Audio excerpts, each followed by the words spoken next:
Kun kello alkaa olla 10 illalla, käy joukkueiden huoltoteltoilla jo melkoinen kuhina. Löydämme kuitenkin Nastolan terän, jonka ykkösmiehistön menestymistä olemme päättäneet erityisesti seurata. Aloittajan paineet ovat luonnollisesti kovat. Vähän jännittänyt. Kyllä nyt ensimmäinen kerta niin pientä kutinaa vatsan pohjassa. Se pitää vähän ollakin, kun lähtee, niin se on pieni kilpailujännitys päällä. Ei muuta kuin muista. Mielenkiinnolla. Onko siellä metsässä sitten paljon niitä valastojarasteja? Ja... Ei muuta kuin muista keskittyä vaan suunnistukseen. Muut ajatukset häivytät pois kokonaan. Onko kellään teippi?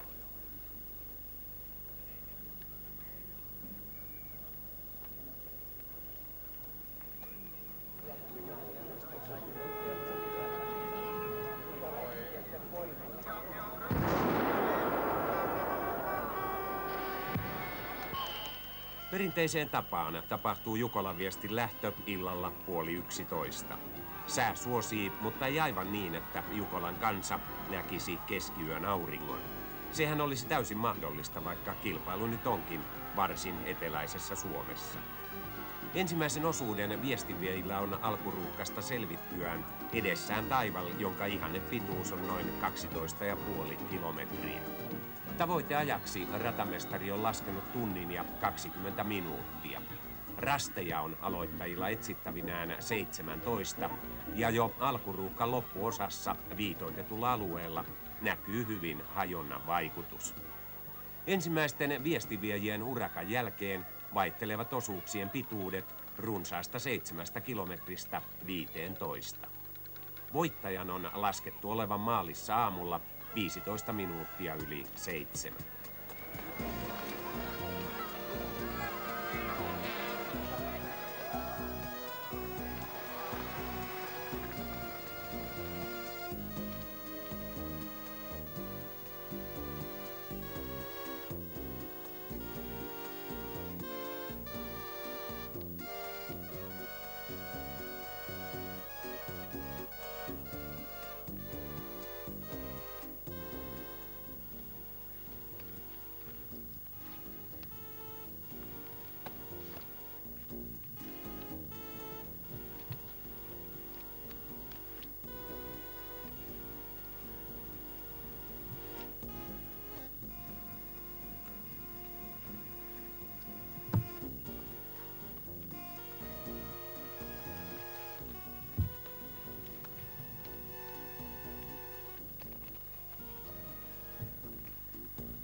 Eräänä harvinaisuutena Hollolan kilpailussa on aivan kilpailukeskusalueen tuntumaan sijoitettu yleisörasti, jolla käy melkoinen kuhina, kun pimeydestä odotetaan kärkimiehiä.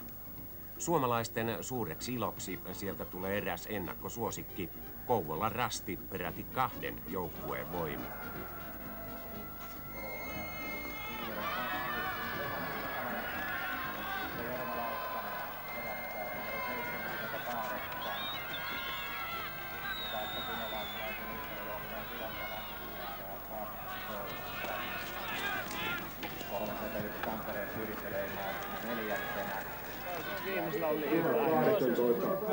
Minä on käymään siinä oikein paljon enemmän. Sulla oli pitempi sielläkin aikaisemmin. Niin.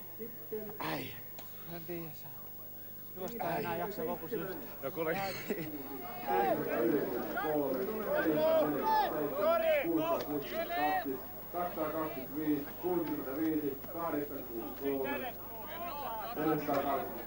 Nastolan terän ensimmäinen osuus ei ole mennyt samaan tahtiin kuin kärjellä. Yllättäen lopussa kouvolalaisten ohikurottanut Lahden työväen hiihtäjät alittaa ihanneajan noin 8 minuutilla. Terä jää 21 minuuttia ja sijoitus on tässä vaiheessa 614. Kyllä nyt on todella väsynyt. Alussa lähti vähän liian hyvin ja sitten tuli aika iso kunnia. Siinä ei vaan sitten se ihan loppu ja loppu olikin sitten tuska.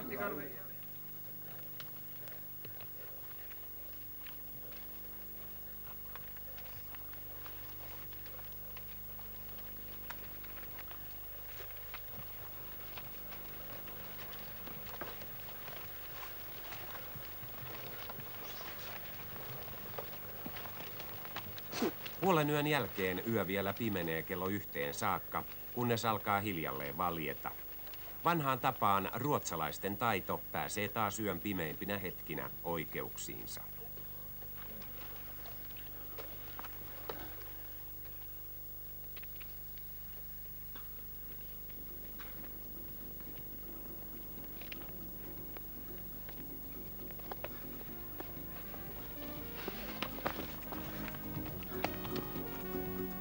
Ja, man får ju alltid hoppas på det bästa. Men det är ju svårt när det är en sån här tävling. Man måste ha lite tur också.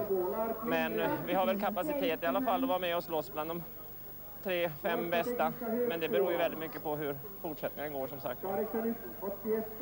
Se jatko riippuu hyvin paljon onnesta. Tämän tyyppinen kilpailu vaatii hyvin paljon myöskin onnea ja se, ettei virheitä synny matkalla. Nastolan Terän Juha Lehto on nostanut joukkuettaan noin 11,5 kilometrin osuudellaan peräti 260 sijaa. Nyt on päijätämäläisten sijaluku 344.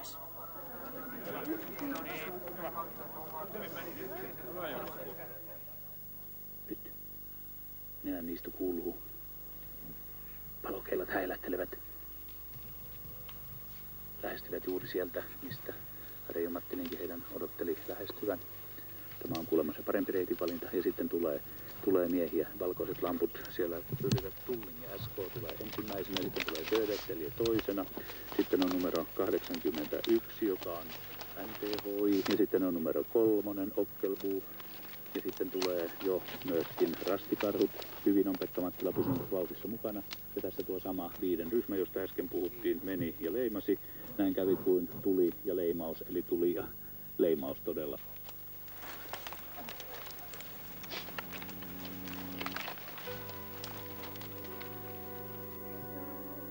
Kolmas osuus on pitkä, 13,5 kilometriä, eikä sillä ole lainkaan hajontoja. Tällä niin sanotulla putkella hirvittää suomalaisia ja norjalaisia ruotsalaisvauhti. Tullinge, Södertälje ja Ockelbo ottavat kolmoisjohdon. Paras suomalaisjoukkue, Rastikarhut, on 5.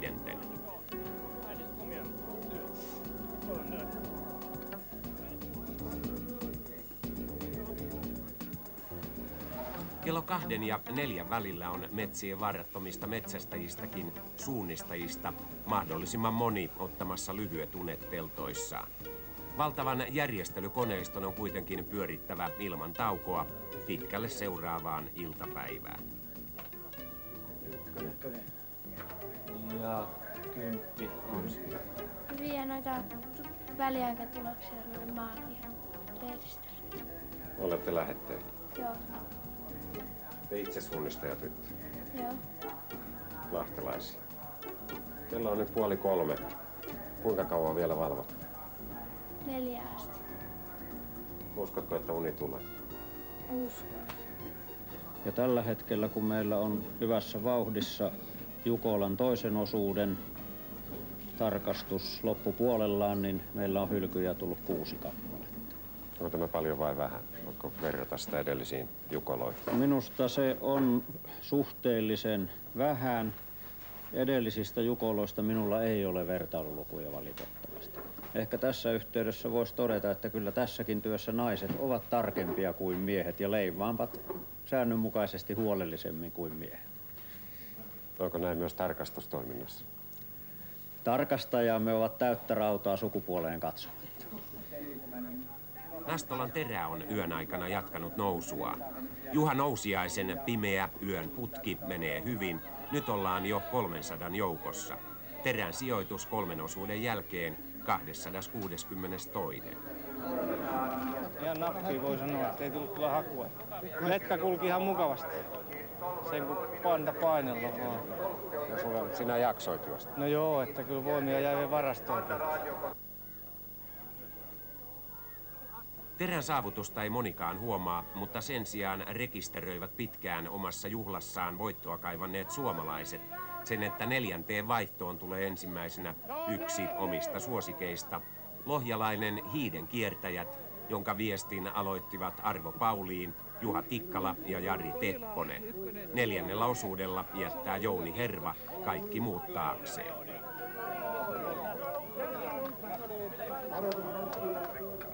Eräillä. Saanko lähteä vähän verittelemään?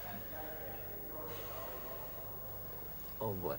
No, Asko on ollut jo jonkun aikaa mettässä.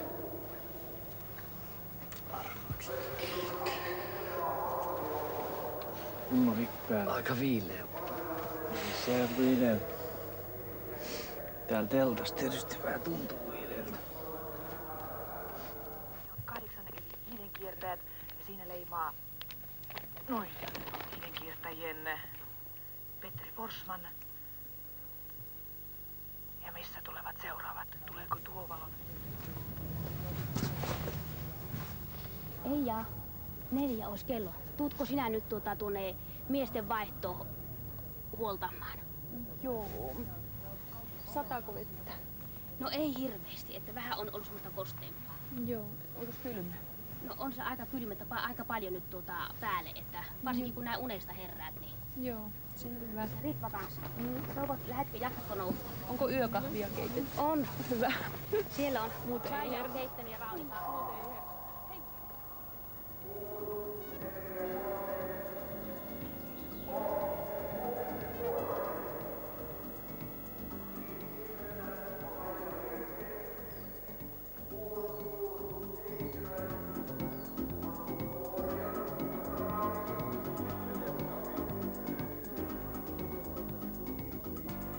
Kun hiidenkiertäjien Petri Forsman tuo joukkueensa edelleen johdossa 5.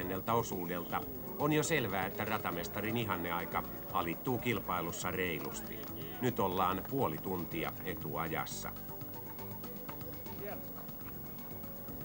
Hyvä juo.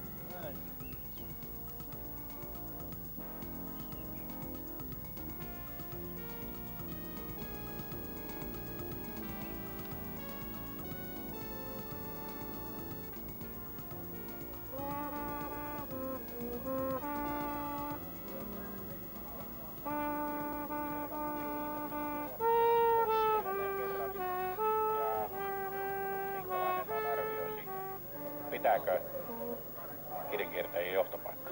Pitää. Hyvä PTO! Vastaus, kiitos. Ja sitten onkin ilmeisesti aika siirtyä jo.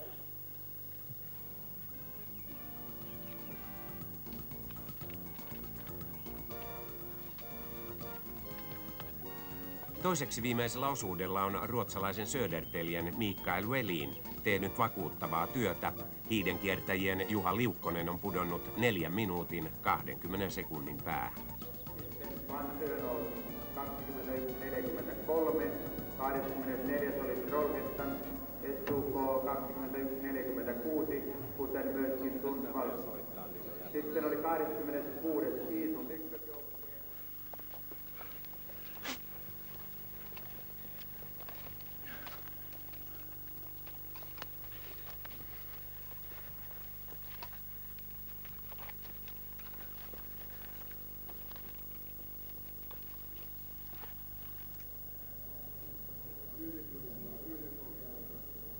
Mikael Welin har använt ungefär 5 minuter kilometer här på de här slutkilometerna.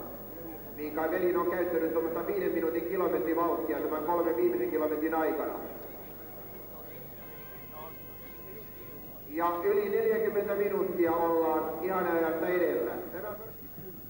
Mikael Welinin jälkeen lähti ankkurina matkaan Atle Hansen ja Juha Liukkosen jälkeen lähtee Kari Sallinen ankkurina matkaan.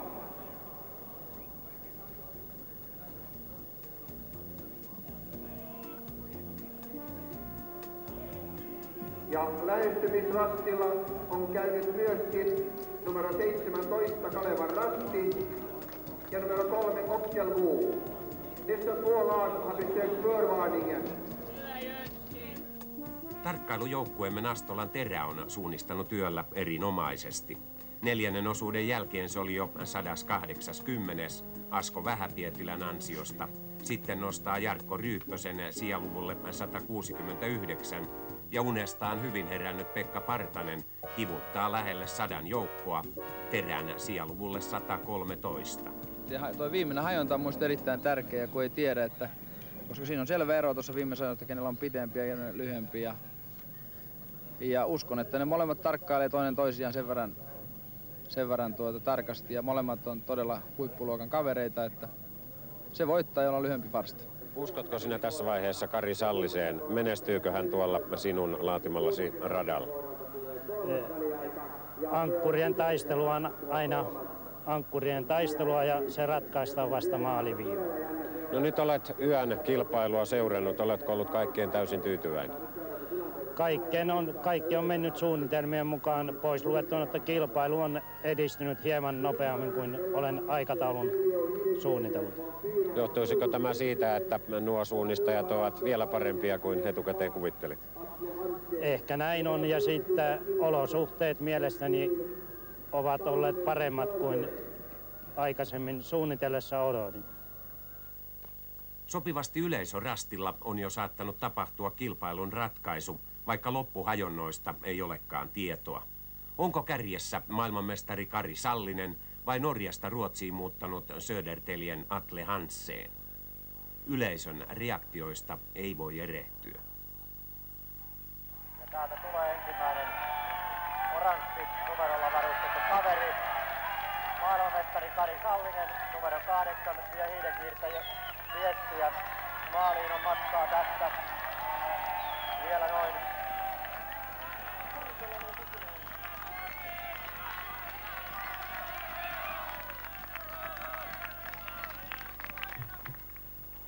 Numero 8. Maailmanmestari Kari Sallinen tuo hiidenkiertäjien viestin Jukolan voittajana maaliin. Arvo Pauli, Juha Sikkala, Jari Kepponen, Jouni Herva, Petri Forsman, Juha Liukkonen ja Kari Sallinen. Tämänvuotinen Jukolan voittaja.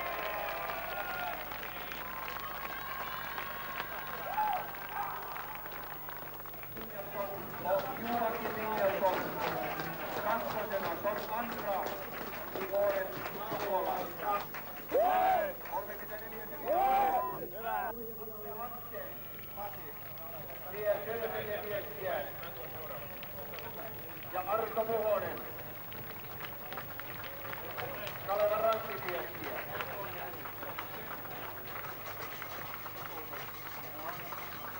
Itsenäisen isänmaamme viettäessä juhlavuottaan haluamme mekin syvästi riemuiten omasta urheilustamme Suomen metsissä viestittää tervehdyksemme kansalliskirjailija Aleksis Kiven sanoin 7 veljeksestä. Tässä ollaan veljet ja kiittäkäämme onneamme siitä. Tästä kaikesta on tahtoomme syntynyt halua ja pyrkimystä kohden maamme onnea ja parasta. Jukolassa kesäkuussa 1987. Jukolan viesti suunnistajille.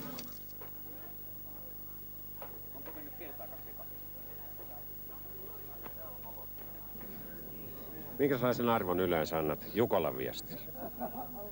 No onhan tää suomalaisen suunnistuksen huippukilpailu, ykköskilpailu. Ja ei tää nyt maailmanmestaruudesta paljon jälkeen jää. Ja erittäin hieno oli tulla maaliin. Ihmiset kannusti. 3.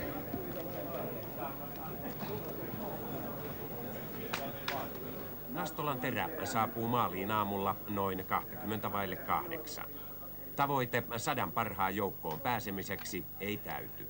Loppusijoitukseksi tulee 173. tila. Vaikeuksia. Jaksatko juosta? Joo. Kyllä mä ihan hyvin jaksoin juosta, mutta yhden kerran ulos kartalta. Ja Nuuroksen kanssa painettiin, siellä oli jotain 20 ajan letka ja sillä sitten ulos kartalta ja kököiltiin siellä vaikka kuinka kauan. Ja...